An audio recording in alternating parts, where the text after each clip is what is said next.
Hello, friends. This is Scott, and we're starting phase two of the chicken coop build down at the homestead. And yeah, I built them in two different phases because of the weight of the coop. I couldn't build the whole structure up at once because I wouldn't be able to slide it into place. So I built the bottom, and then I decided I'd build the top as a second phase. Well, that worked pretty well, but I had to use a lot of lumber extra in the middle just to hook the two sections together.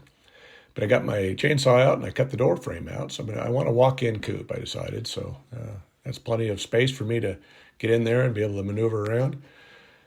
And I got the front wall up and the back wall. And I'm just doing I think it's a 6-inch slope there. So it's about a 2-degree slope, I think, is what I decided to do.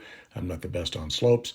Again, I'm not a builder by any means, but I know enough to be dangerous. And so this coop's coming together. It looks okay. But as you'll see as I build, right in the middle, there's lots of lumber being used that wouldn't have been necessary if I was able to frame up the whole thing at once. But so just kind of design building as I go. I didn't have any plans. I'm just kind of doing it. I just wanted a 6x6 coop. So it's only a 36 square foot coop. So it's not a huge project, but for me, it's a huge project. And I have a neighbor that's a framer for a living, and he does, amazing work in a day. And it took me many days to get this far. But as you see, the lumber's starting to stack up in the middle. So again, when I put the top on the bottom, I have to overkill it with the lumber. So that's I have to laugh at that. But it's sturdy, But I had extra lumber. I had a bunch of the old stuff that I had laying around the house from the old greenhouse was on the side of the house, and got her done. So then I decided to build some nest boxes. I decided I'd just have 3. I think I'm only going to have between 8 and 12 chickens, so that should be enough. So I got those installed, and I decided to put them on this side of the coop. I was thinking of doing it on the other side, but I think that'll be better because of the electrical system for the water and the light. I can all do it on the left side of the coop. So there's a look at the rafters being put up, and I used some metal brackets there to fit them up there, give them a little bit of stability. Again, it's not a huge slope of a roof. I should probably have done a little bit more, but I wanted to be able to walk all the way from the front to the back on that, that entire huge 6 foot. So I just did a slight drop off. And a mistake I made in my last coop at Salt Lake was I failed to put these header boards up between the rafters, and I was able to have different critters, birds and things get in there. So I made sure that I didn't have that problem again. Got the plywood up, and it's pretty simple when you have just a square building to get the plywood up, but it's coming together. And again, I'm not a builder, so this is not a how-to. It's just a how I do it. So I did have some recycled material, the plywood, that was able to get the roof done. So that was good. But I found out pretty quickly that I don't have enough materials to finish this coop from what I brought down from the old coop. So it did cost me, a few $100s to build this coop. I was hoping it wouldn't, but it did. So I decided to use a nice dirty metal roof, black roof. So that'll look a lot better once it gets a little water on it. And I had some old drip edge from the old coop I decided to use because I cut the 2x4s a little short, but I forgot to cut the plywood a little shorter. So I just used the drip edge to make sure that we keep the wood dry on the edges. There's an inside look at the fit of the plywood. Looks pretty good. But I couldn't be without my old nemesis, the old bindweed or morning glory. Decided to grow up into the coop. So it kind of gives you an idea how long this project has taken me in between other projects. But yeah.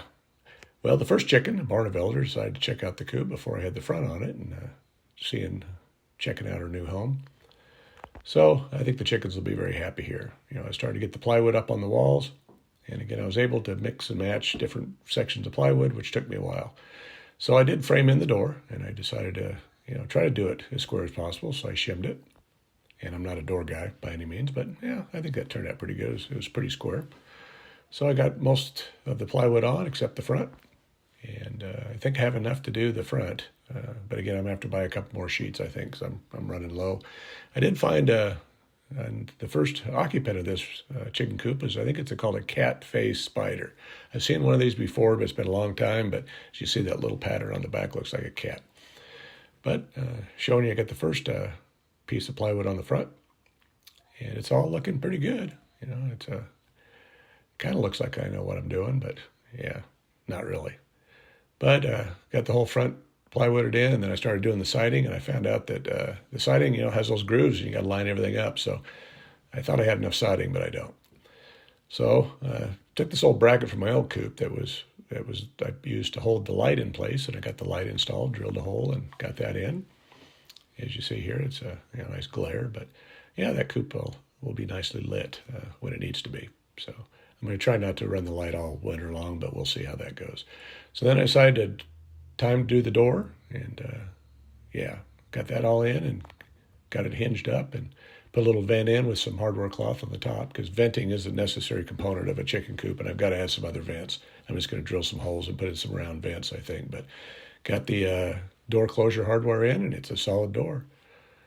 And yeah, this coop is all coming together. Again, you can see light through the coop because I haven't got all the siding on yet, and I ran out, so I got to get about 3 more sheets of siding. So that'll be part of phase 3 of this chicken coop build. But I wanted to get it, dried in and the door on so that I could get the chickens to start using this coop.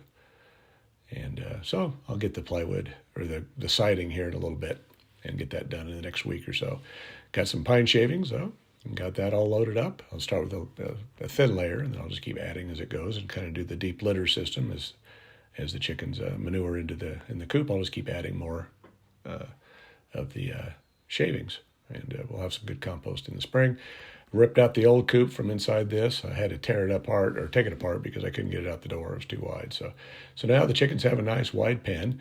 I'll be installing the water system that my cousin Kirk built for me, but I'll do that in the spring because it's going to be time for a heated water base inside the coop, and no sense wasting time doing it now because I just have to take it down anyway. So that'll be a spring project to do that. But first chicken was a barn of elder, got in and got 2 roost bars, and the other chickens weren't quite so sure about it. So we had one brave one, and the other 3 were just kind of thinking about it for a little while. But came back with Mr. Lincoln a little while later, about a half hour, and checked it out. And yep, they're all in there. And as you see, this is just a 36 square foot coop, but there's plenty of room. So I can easily fit 8 to 12 birds in here. I could fit a lot more, but I don't want to crowd it. And feed's expensive, and I don't need that many eggs. So I'll be adding at least 4 chickens next year, and then maybe 4 the year after, and we'll see how it goes. But all this project had to do a little bit of drinking, and so I had to burn the evidence because I'm kind of in a dry county down here. So I did enjoy a nice fire after I got the chickens tucked in for their first night in their new coop, and pretty happy about it. So again, I've got to get some more siding and put on some siding, do some painting, do a little bit more trim, and then I've got to finish screwing the roof down. I've done some of the screws in there, but I need to just every 6 inches put the screws with the washers on them, so keep that metal roof down. But anyway, the coop's coming along, and at least the pressure's off. The chickens are in a nice, warm, secure place for the winter, and I'm happy about that. So I'll do all the trim work here in a future video, but got other projects to do in between. So stay tuned for phase 3, which will be a short video just showing you how it all looks. But so far, so good. We know enough to be dangerous here building the old chicken coop down at the homestead. Well, thanks for watching.